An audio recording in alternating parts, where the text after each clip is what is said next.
Fasting means choosing not to eat food for a period of time each day. You might not eat for several hours or only have one meal a day.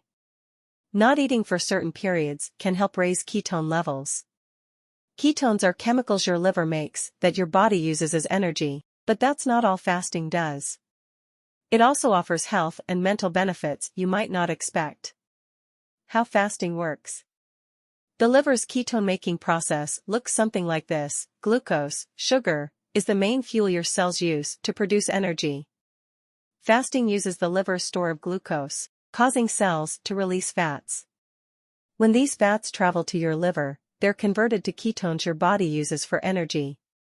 Before humans learned how to farm, people hunted and gathered food to survive. They would go long stretches without eating. It took a lot of energy and time to gather nuts and berries or hunt game. The human body adapted to that by using what stores of energy it had. Today you don't have to hunt and gather your food the way your ancestors did, but fasting may still benefit your physical and mental well-being. With intermittent fasting, you can eat only during a specific time. When you go hours without food, the body uses all its sugar stores and starts burning fat. This is a phenomenon known as metabolic switching. As your body burns through the calories consumed during your last meal, intermittent fasting prolongs that period and then begins burning fat.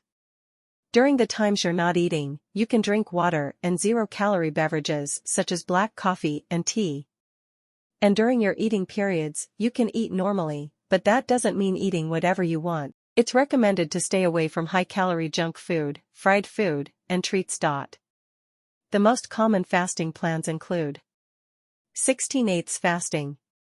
This is the most common approach. It involves eating every day within an 8-hour window and then fasting for 16 hours after your last meal. 5:2 approach. This approach involves regularly eating 5 days a week. For the remaining 2 days, you limit yourself to a single 500 to 600 calorie meal. Longer periods without food, such as 24, 36, 48, and 72-hour fasting periods, may be dangerous. If you go too long without eating, it might encourage your body to store more fat in response to starvation. If you want to fast the right way, learn about the best methods and test them. Benefits of fasting. Mental function. When you fast, your body has less toxic materials flowing through the blood and lymphatic system, making it easier for you to think. While fasting, the energy you'd normally use to digest food is available to be used by the brain. You likely won't notice this mental change until the first few days of a fast because your body takes time to adjust. You might have headaches or pain points at the beginning of the process. But after your body clears itself of toxins, your brain has access to a cleaner bloodstream, resulting in clearer thoughts, better memory, and increased sharpness of your other senses. Healing rejuvenation. Fasting puts your body through a rejuvenation experience. It dissolves diseased cells, leaving only healthy tissue. There's also a noticeable redistribution of nutrients in the body. The body hangs on to precious vitamins and minerals while processing and getting rid of old tissue, toxins, or undesirable materials. Increased willpower. Choosing to fast requires mental strength and the ability to resist short-term gratification to pursue long-term goals. When you choose to participate in such a challenging exercise and succeed, you'll likely experience enormous gratification and a renewed sense of accomplishment. Tips to use fasting to improve your well-being. Ease into it. Try not to go from eating to not eating all at once.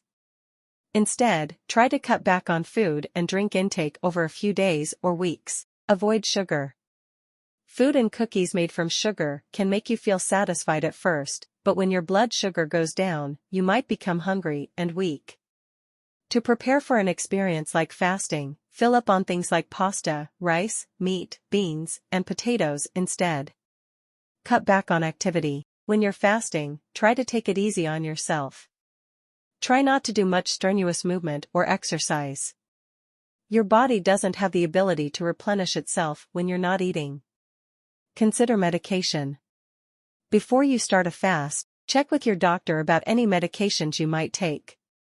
If there are medications you have to take every day, Talk with your doctor about whether it's okay to take them without food. Stop slowly. When you're getting ready to finish your fast, get back to eating slowly. Don't eat a huge meal right away. Instead, spread out your meals and let your body adjust and get used to the process of digesting food again. Keep in mind that fasting too much or too often can be dangerous and cause dehydration, mental stress, and disrupted sleep.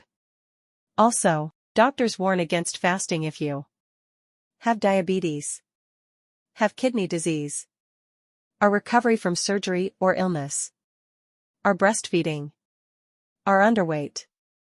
Limits of fasting as a mood booster. Even if you fast sometimes, you still need to make healthy food and life choices overall. When you eat is important, but what you eat matters more. It's also important to consider that while fasting can be a powerful tool for rejuvenating your mind and body, it's not a substitute for mental health treatment. Talk to a licensed mental health professional if you're feeling sad or down for long periods of time.